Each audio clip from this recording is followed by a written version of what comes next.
What is up, mofos? JJ back here from Run Pure Bets. I got some of the crew with me tonight. Mangone, Snyder, going to help us all talk the PGA Masters. Event starts on Thursday, April the 8th. Played at Augusta National. We'll talk the course, matchups, futures, some best bets, all that good stuff and more. Snyder, Mangone, what's going on? Hey, I'm here, JJ, but who cares about me? We got Snyder in the house, right? Listen. I'll be the guy to really, hype him up, right? I'll be his Paul Heyman, as the wrestling fans know. Snyder has hit on 6 of his last 10 outrights, I believe it's been so far for him. And listen, he doesn't just hit on 6 of the 10 outrights, JJ, right? He had Charlie Hoffman last week, right? So if you had a Charlie Hoffman ticket, 35-1. You had him on Sunday against Speith, and you knew you could hedge, right? Same thing with Kay Fallick. Kay Fallick had Scotty Scheffler, right? One of our guys. He had a free $2,000 bet at William Hill, and he used it on Scotty Scheffler in the match play. And then he decided when we got towards, the end of the tournament, when it was against Billy Horschel, he made his hedges, right? Which you could have done with Jordan Spieth. So you weren't just making money off of the straight up outright. You made him off the hedges as well. Kay Fallick definitely made a pretty penny off it. I think he was going to win $90K, and then after all the hedging, he hedged early. He hedged, I think, in the Final Four. So Snyder's been absolutely killing it on the golf. So pay attention to his outrights. That's something I have looked at too, even when I did my DFS stuff, right? If you're a DFS guy watching this video, go, get those $20 extra for the bet side to see what he's doing with his bets, right? Definitely something that's good. Look at the matchups as well. Been absolutely killing it. So listen, JJ, I think I pumped Snyder up enough. I don't know if you got anything else to say. Yeah, I want to jump in on the knob slobbing fest a bit myself. First of all, Snyder's been just an incredible run, especially with the articles, for the Run Pure Bets crew, the Run Pure Sports crew. DFS has been smashing as well. As we know, Tony picked up a mill in the latest, Millie DK golf tournament. There'll be another one. There's actually, isn't there 3 this time for DraftKings? 3 millies? Yeah. So that should be fun as well. But excited to do a video with Snyder here. Get some good breakdowns. Look, I do enjoy listening to you break down the rough, Mangone, but it's going to be interesting to get a different perspective here from Snyder. So, Snyder, real quick on the course in general, what makes Augusta National so much different, or if it's that much different than other courses, more difficult, a little more? I assume it's a lot more difficult. What makes it that, and what are some things you're looking for coming into the course? Yeah, Augusta National, it's the premier, it's the Super Bowl of the PGA Tour. It's the best golf course they will see all year. It'll play at around 7,400 yards, but it actually will play a little longer than that once you figure in the elevation changes in the various holes. Wide fairways, definitely a second shot golf course. They have sub-air under the greens, which they can suck all the moisture out and control conditions. They actually have that in the fairways as well, so they can completely put this golf course to whatever conditions they want. Last year, it was played in November, which was not its normal time, wasn't the normal conditions, and they completely destroyed this golf course. Dustin Johnson won at record numbers. This year is going to play way different. It's going to be way more firm, way more fast. They haven't seen rain in 20-some days, I think. And, the greens are going to be rolling super fast, super undulating greens here. And it's going to play way different. The key stats you want to look at here, course history is probably the biggest. Here they don't allow greens books like they do in the other events. So you got to rely on how you see the greens yourself from your eye point. And it really benefits the guys that have been here before, like John Rahm. He loves it here because he's more of a field type putter. And guys like that, for sure.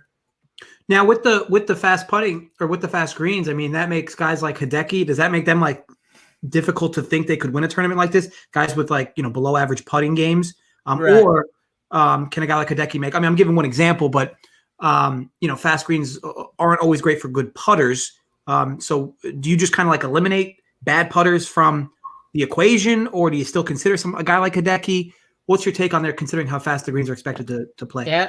Yeah, when you look at those bad putters and stuff, they're definitely behind the 8 ball, like Hideki, like Colin Morikawa. Morikawa is one of the best ball strikers on tour, but once he gets on the greens, it's all bets off. He's really shaky on the greens. I mean, when he does get the putter going, though, he's gained like over 3 strokes in 4 events in his career, and he's won 3 of those. So if he actually gets that putter going, I mean, he's probably going to lap the field, but that's very far to see.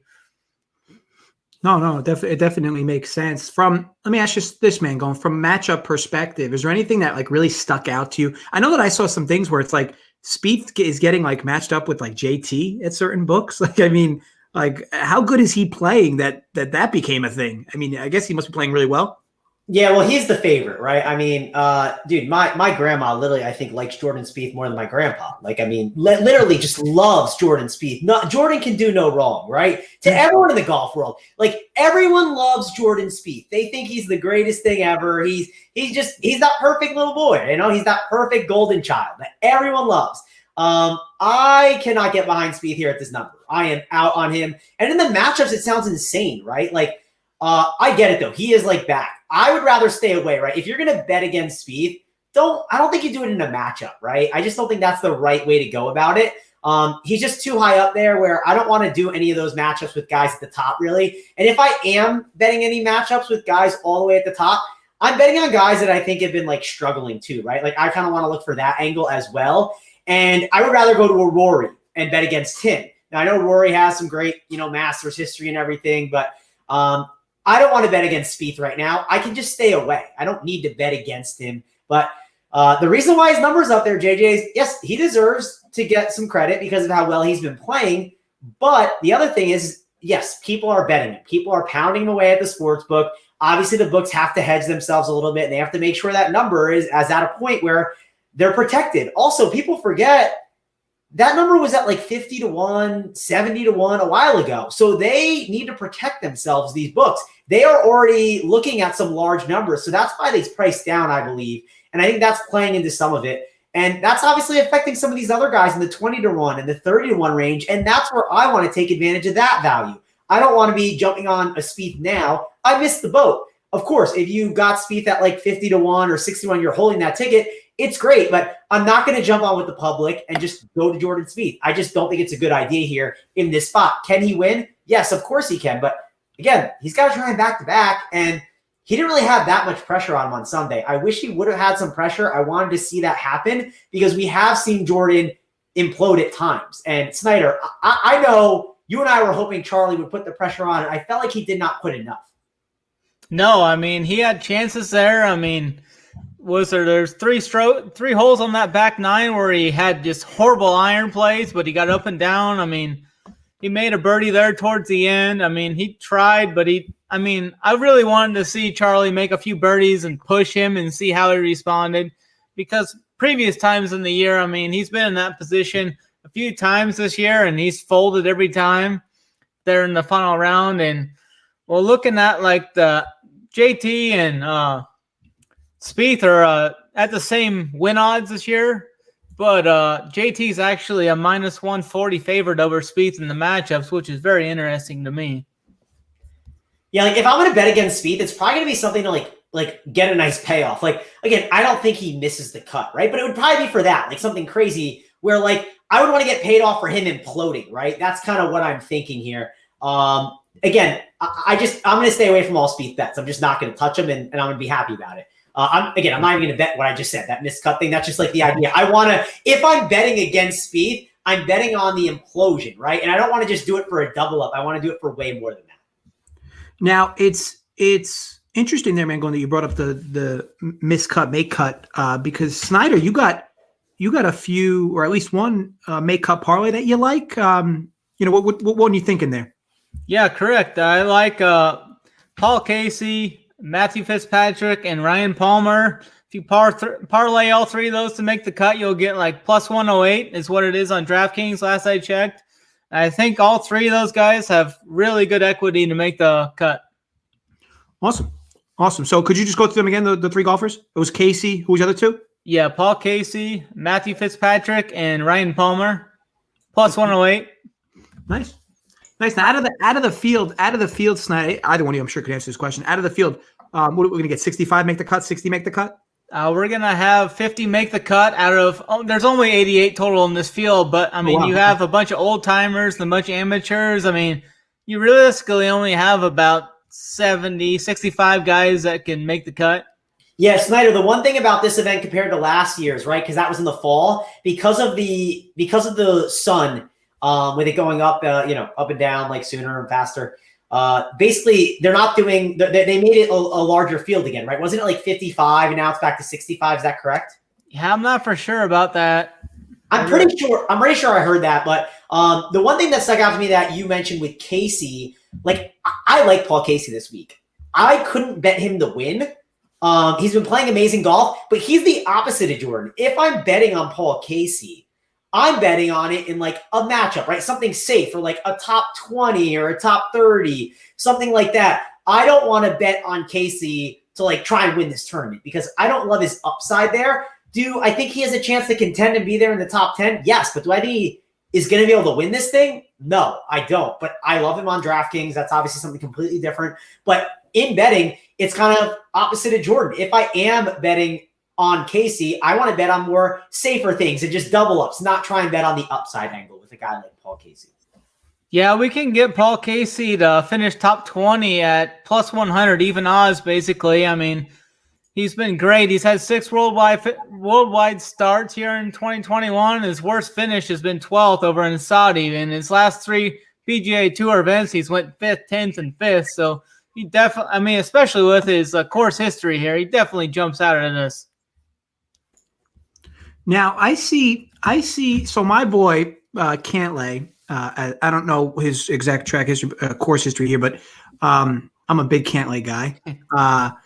This course is it? Are you going to be finding a lot of birdies here, or it's assumed to be low scoring, right? Because I find whenever we needed birdies with Cantlay, we don't get them. But when it could stay, when the scores stay low, he doesn't bogey a lot.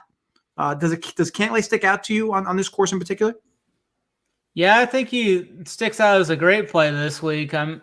His tee to green play has just been great leading up to this event. He's had good course history here. He's been talking to like some of the old timers. I mean, this course is more about course history. You got to know where to hit your ball, where you can miss, where you need to attack these greens at. And he's been talking to like Freddie Couples and stuff, asking all these questions. And I think he's coming in great form. I think he makes for a really solid selection this week.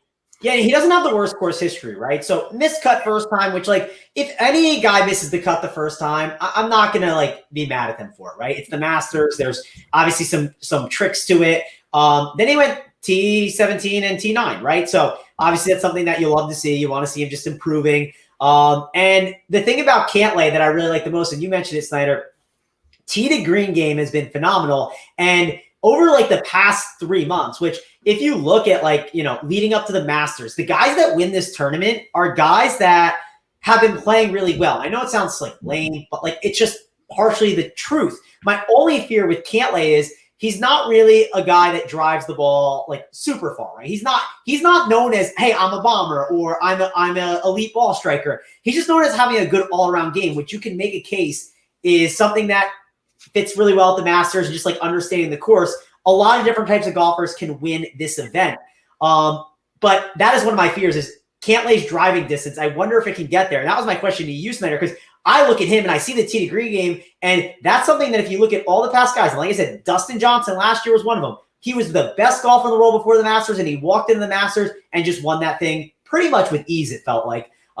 He obviously had a little bit of pressure with like Sung Jae In, but you watched him on the back nine just kind of walk it out and own that thing. So I really think that Cantlay is a strong contender, and I like that we're able to get him at the price we are. Like you can get him at 25-1, you can get him at 30-1 in different spots, and he's someone that's on my outright card. Right. Yeah, I've always wondered like what his win equity is here. I mean, definitely he fits like the Speith mold where, I mean, I feel like he can definitely contend top 5 easily, but I just don't know if he can get over the hump here, but it's got to be coming here soon, I feel. Yeah, that is one of my fears. Like I feel like he has had those issues, and you worry about the birdies at times. Like JJ brings up a good point, but from everything I read at this event, it sounds like with the faster greens and it being a little drier, it could be a bit tougher this time around, right, Snyder?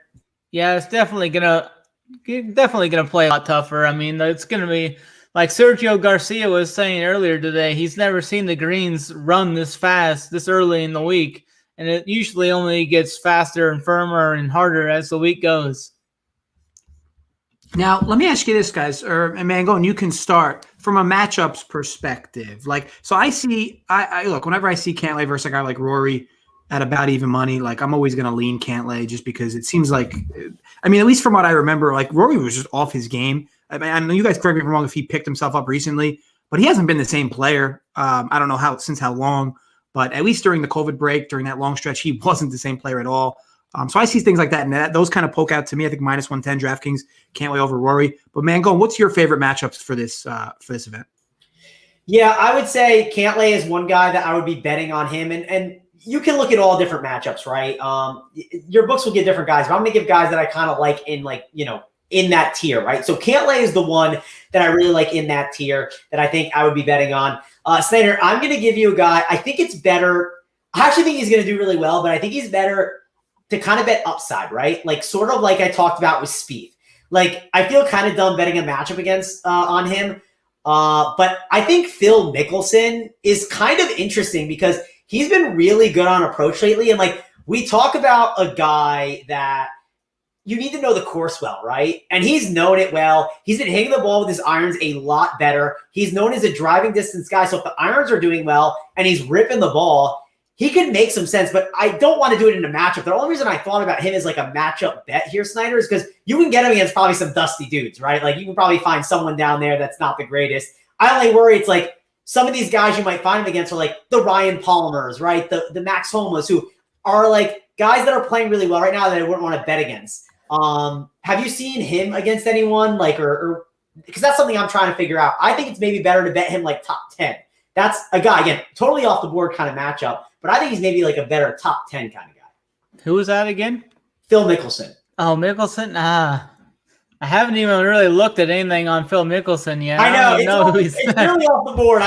So I was looking, it's because I was diving into the basement on DraftKings on guys, right? Like that's why, and that was someone I looked at. And like when I do some of these matchups, that's some guys I look at. Like Ryan Palmer's a guy that I dug into that I thought was really good. Like his approach play is really well. I know you're high on him. I'm high on him too. So he's another guy I would look at in certain matchups that I think could make some sense. But I do think Palmer's probably a better matchup guy than like a Phil. Phil's probably more like an upside guy, and Palmer's probably more of the safe guy. Right. I think Palmer has really good top 20 upside too. I think you can get him at around 275, 300 if you shop around. I mean, he's been entering in some great form, and he sets up well, I think. Now, Snyder, from a matchup standpoint, what would you say are some of your – and you could even talk – I mean, I know you gave away Palmer in top 20, and he is 275 at DK, by the way. What are some of your favorite matchups for the Masters? Yeah, I'm really looking to attack like Jon Rahm, Justin Thomas type of deals. I like those two up top the most. I mean, I'm probably going to be fading Bryson just because I don't think he's cracked the code here yet. And, I mean, he's going to hit the ball super long off the tee. I mean, he says he's going to drive all these greens and stuff. But I really like Jon Rahm versus Bryson. He's right at around 120, I think. And another one I'm looking at is Matthew Fitzpatrick. He's matched up against Victor Hovland. You can get even money on that. And Fitzpatrick enters in like the greatest form he's ever been. He's playing super, super well. I mean, Hovland enters in like some shaky form, and his around the green game is just very, very shaky. So if he misses some of these greens, especially with like the undulations on these greens, I think he could really be in for trouble. I like that look. It's definitely unique with Fitzpatrick over Hovland because I think a lot of people should be able to get that at flat 110. I would even think that books would probably favor Hovland in most cases. So Hovland's a great example of a guy I kind of want to bet against, right? Like that's something I look for in matchups. Again, that's why like I don't want to give out like a specific matchup every time because like you might not be able to get that, right? But I like to talk about different guys. Like Hovland's a great example of a guy I would be willing to bet against. And like I can get Patrick Reed minus 102 against Hovland. And one thing I like about Reed is he's a dude that's going to grind, right? He's definitely capable of winning this event. Like no one would be shocked if Patrick Reed won this thing, right? I don't expect him to miss the cut. I like Patrick Reed against Hovland here on the FanDuel book. You get that at minus 102. Again, it's more of a bet against Hovland on a guy that kind of will grind out the course. I love the Fitzpatrick call. I think that makes a ton of sense. the problem with Cantlay, like I found him against Xander, and like I just have to pay minus 142, and like, do I want to pay that? That's one of my issues. I'm not sure if I want to like pay that price tag on him. So you have to be careful when you're shopping around for all these different guys, right? You got like Matt Fitzpatrick. He's minus 142 against Tommy Fleetwood, who I'm okay to bet against Tommy Fleetwood here and go for a guy like Fitzpatrick. But would you pay that price there, Snyder? Because that's one of my worries. A lot of these matchups, I feel like at this point, have kind of been priced out. Right. Yeah. Like Cantlay minus 140 versus Xander, I feel is a little too thin there. I mean, Xander hasn't entered in his greatest form, but he always shows up for these big time events. And I really think that's a lot closer than the books make it feel. I think there might be some more value on Xander there even. And plus, Coop said he's fading Xander, so that's the green light to go Xander. Oh, that is the green light when Coop is off him for sure. And another guy, top tier guy, we talked a little bit, Rory. Like I'm down to bet against Rory on like a lot of these guys. Like the one guy maybe I wouldn't do it with is like you kind of brought it up. Is like I don't want to bet matchups with Bryson, right? Because I want to bet on his upside. Like right. That's kind of more a lot of the stuff I've kind of mentioned here. Looking to where you're going to bet these different golfers and how you're going to bet them, because I think that's going to be really key this week at the Masters. I think so overall, and you bring up a good point, Mangone, that it's tough to kind of give out specific matchups because like DK has certain matchups, FanDuel has certain matchups. If you're using other books, those have other matchups. But I think it's pretty. If I understand all of you correctly, it's basically you want to fade Bryson in matchups, maybe target him in futures, but we'll get to that. Fade Rory in matchups and fade Victor Hovland in matchups. Are we all in agreement there? Yeah, and I would say, Snyder, like bet on guys like Casey and Fitzpatrick in like head-to-heads, right? Those are guys you kind of want to be betting on. Obviously, it depends who they're going up against, right? Like I saw Casey. Here's a good one I saw, Snyder. I want to ask you this one on the FanDuel book. It's Paul Casey versus Cam Smith. That one's like really tough because I like Cam Smith a lot. Yeah, touched on him. He's like one of those driving distance guys that absolutely can crush it. The course history too. Cam Smith's course history has been great. Let me pull it up. His course history is T2, T51, T5, and T55, right? So here comes like the T50, right? That's how it goes. It's but that was back in November though, right? Yes, that was the T2. I mean, you got to throw that out. I mean, that isn't even, you can't even look at that, I don't think. With how it played. So you don't think, so that's actually an interesting point. You don't think the course history from November matters? I'm not even looking at it. I think the course played that was a complete outlier, I think, last year in November. I mean, I'm not even going to entertain those stats. Okay. That's actually interesting. I didn't expect you to say that. So Love it. Take a stand, Snyder. Don't be afraid. Okay. So I think that kind of wraps up matchups overall. I think you guys did a great job touching on a lot of different angles there. So I guess last but not least, right, futures, and maybe we'll talk a little bit best bets, but from a futures angle, Snyder, who are two guys from an odds standpoint that you like, that have value, that you think could be live come Sunday? I'm going to go with John Rahm. He's probably my favorite guy to win this event. I mean, he sets up so well. I mean, he's got the high ball flight. He loves this track. He's talked about the putting here. It's all memory putting for him now. I mean, he knows this course. And he loves how they don't allow like those guys like Bryce and those guys that just love those greens books and just live and die off those. He's like, I've never even used one even when they're optional. He's like, this is my type of event. The other guy is like Brooks Koepka, but I mean, it's all injury dependent on him. I'm still waiting on some information and stuff. I mean, if he's live and he's healthy, I mean, I think he's super live there at 28-1 or whatever you can get him at. Yeah, it's a Masters. That's Brooksy's MO, assuming if of course if he's healthy. So you like Rahm and you like Brooksy, assuming Brooks is healthy. Right. I mean, Brooks in majors. I'll take Brooks in a major anywhere. I mean, if you can get 28-1 on Brooks in any major when he's healthy, I mean, slide the chips in. I think the stat on Brooks in a major, I think since 2017 in major events, he's like 102 under. Right. The next closest guy, what's his score, JJ? You got to guess. Well, since 2017 in all major events, Brooks is minus 102, right? 102 and under on all of his rounds. I assume Dustin Johnson had to catch him a little bit, right? So I don't know, but I would guess maybe 75 under. It's like 62 under, around there. It might even be 64, but it's like a 40 stroke difference, which is pretty crazy. I'll pull up the exact one right now real quick because I saw Justin Ray, I think, tweeted out. Snyder, do you remember seeing that tweet? Because I thought that was incredible. I seen it. It was a pretty big gap like that. I thought it was at least like 35, 40 strokes. It was pretty crazy. Yeah, it was wild. I'm trying to find it now. I might not be able to in time, but I love the Rahm call. One thing I want to say about what Snyder said about Rahm.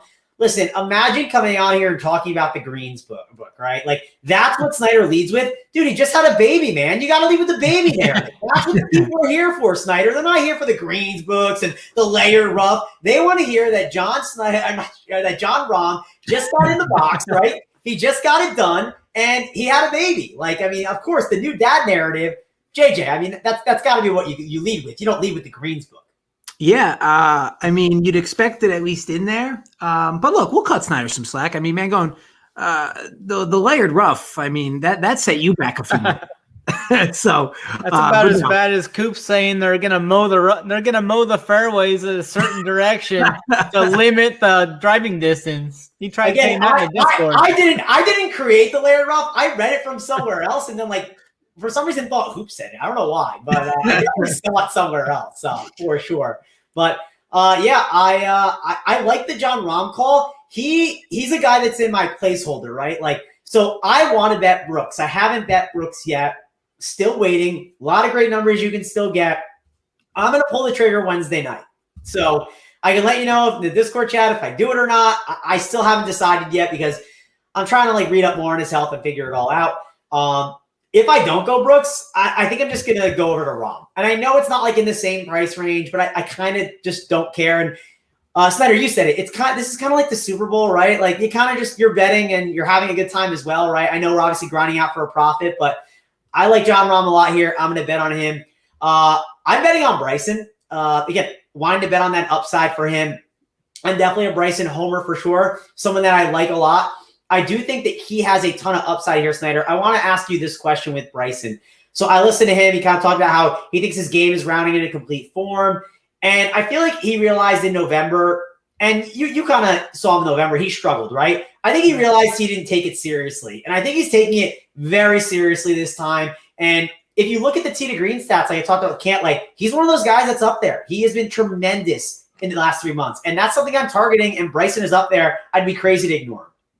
Right. I agree. I mean, it all comes down to his short game, I think, though. I mean, if he short sides himself on some of these greens, he's in trouble. I mean, what if he can find fairways? I mean, he doesn't usually care about finding fairways. He's just out there swinging as hard as he can. He doesn't care where the ball goes because he's going to usually carry the rough. I mean, he'll have a wedge in when most people are hitting like 6, 7, 8 irons in, which gives him a huge advantage out of the rough. But here, I mean, there's trees. The rough isn't that bad. There's pine straw. I mean, but you can get out of play in some of these holes as we saw last year from him. Yeah, that's one of my fears with him. Like, I'm starting to think, like, whenever you have the, as we say, the layered rust, right? Or like whenever it's one of those courses where like spraying off the tee doesn't matter, right? Like Bryson is actually, I feel like sometimes better when it's a little more difficult because of how strong he is, right? I mean, that plays partially into it. So yeah, I have Bryson as a guy that I'm looking at. I like Brooks. I like Cantlay a lot.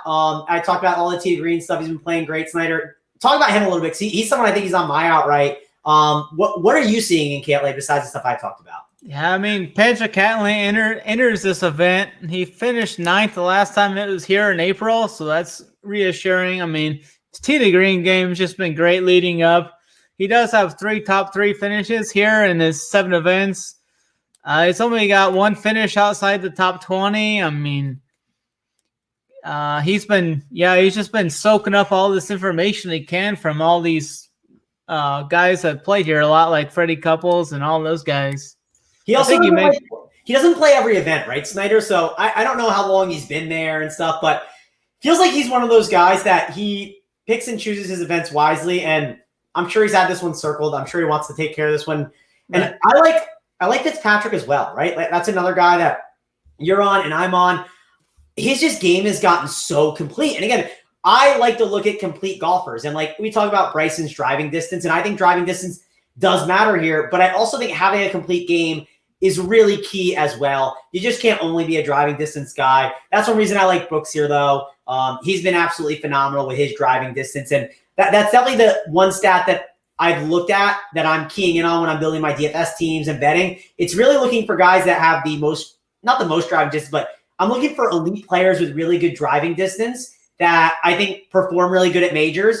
And then I'm also looking at guys that are just in complete form where there's not holes in their game right now, because that, when I look at the recent form of that, those are the guys that I want to be targeting. And I'm also checking out some of the course history as well, and mixing that on. Like I love Colin Morikawa like you do, right? I'm a huge fan.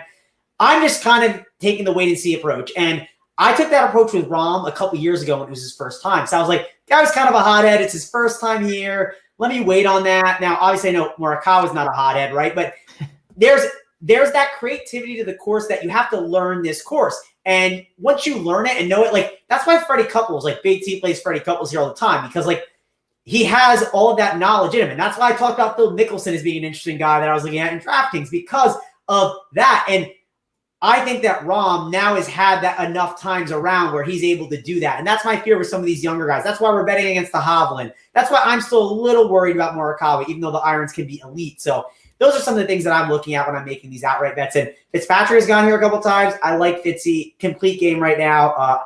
I think he's got a chance to win soon, so I'm in on Fitzpatrick as well. You can shop that around. You said 40-1 when we got on the show, when we were talking before. I found 50-1. Be sure to price shop. That's super important right now on all different books.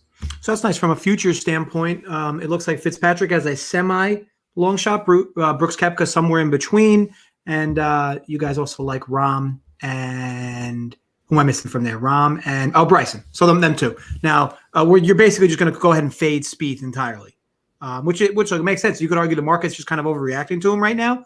I'm sure golf would love to see him win, but the market is kind of overreacting to him based on these numbers. Now, I guess we can close out with maybe one best bet that you like the most. It could be a future. It could be a matchup. It could be a top 20, top 30. It could be like a day one. A 3-ball? What do they call them, Mangone? So what best bet, Mangone, for this tournament? What do you like?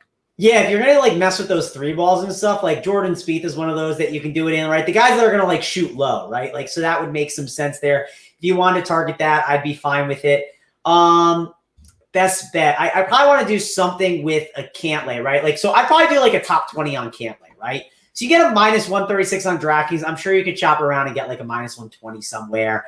I feel really strong about Cantlay here at this event. I just think he's going to be safe, consistent. So I'll go with him. I know I talked about the last major show we did, and I'm going back to the well with him, but I feel confident in him. I think he can get it done. So I'm going to go with him as a top 20. I'll go with Cantlay. I like it. I see that priced at 136 on DK. I like it. Snyder, what do you think? Best bet? Yeah, my best bet for this week would probably be Paul Casey, top 20. I mean, he comes in just with his best form he's ever came into this event, and I think he makes for a really strong top 20 type bet here. Awesome. So, guys, any final notes on this? We basically covered it all: the course, matchups, futures, best bets, all extracurricular stuff as well. Anything to close out for folks that are planning on betting this? I know that for one thing, they should be shopping around. Golf pricing is crazy. I mean, from one book to the next. So, if you like something, or you're going to tell somebody that they gave you a bet, definitely leverage multiple books, because it's kind of crazy how different some of these numbers are from book to book. But other than that, any closing notes, Snyder or Mangone? Yeah, so I'll say use the code GETBETS. It's a new code we got here. You get the DFS, and then you get the bets for a month, right, for free with the DFS. So get you that for at least a month.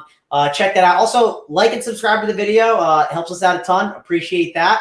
As JJ said, runpuresports.com, Mangone, right, for that to grab to get that promo with the DFS, and there'll be a ton of DFS content as well for folks that love that end of it. I know we don't talk much about it on this channel time to time, but for the most part, it's usually bet heavy. Sign up for Pure Sports to get all that content, and then the bets end, as Mangone said, if you get the DFS end, it's going to come with it for free. What was the code again, Mangone?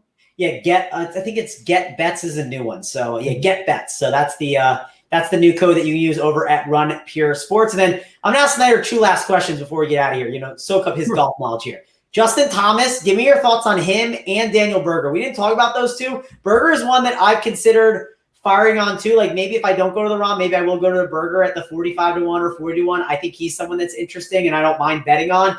And JT is someone I'm currently fading, and I want to find out if you think that's a smart idea or not. I actually really like JT up top. I mean, it's JT and Rom for me up top this week. I mean, he comes in just great form. He gained over 13 strokes to the green in his last win at the Players. And he's entered this event 5 times, and he's finished better every time. He's went 39th, 22nd, 17th, 12th, finished 4th last year. I mean, I think he's got the game. I mean, he's one of the best iron players in the world, and I think he is ready to win this event. Yeah, he's a guy I'm very scared to fade, Snyder. So that's why I asked. Like, you have those guys every week, and he is up there. So I'm trying to figure out how to handle him. Right, yeah. And like Daniel Berger, like you're saying, I feel like he's one of the guys that's underpriced. He's coming in a little like under the radar price-wise, like betting-wise and DraftKings-wise. He should be priced up a little bit, I think. He's already won once, and he has 2 top 10s this year. He's just great off the tee, all-around game. He's just a solid play. I mean, pretty much. I mean, he ranks inside the top 11th in ball striking and greens and regulations over the last 24 rounds, and just all-around great play, I think. Awesome. And I'll close out with, look, Snyder's golf article. It's been absolute money, a cash cow all season. That'll probably come out. What do you think, Snyder, tomorrow night? Yeah, possibly tonight even, or early tomorrow, I think, maybe. Okay. Yeah. So check that out. You know, Run Pure Sports, Run Pure Bets. You'll get that article, whether you're a member of either. If you're a member of both, you'll get it twice, if you're fortunate. But no, it's no, thanks guys for popping in with this and talking some golf, because I certainly can't hold my own water in this sport. So really appreciate you guys popping on. Gave out some best bets, some futures, some matchups. Hopefully you can use this data to your best advantage. Other than that, folks, as always, gamble responsibly and stay safe. We'll be back with more content all week, so catch us for more with that. But again, any golf questions you have, feel free to ping Snyder in our Discord. But until then, we will catch you.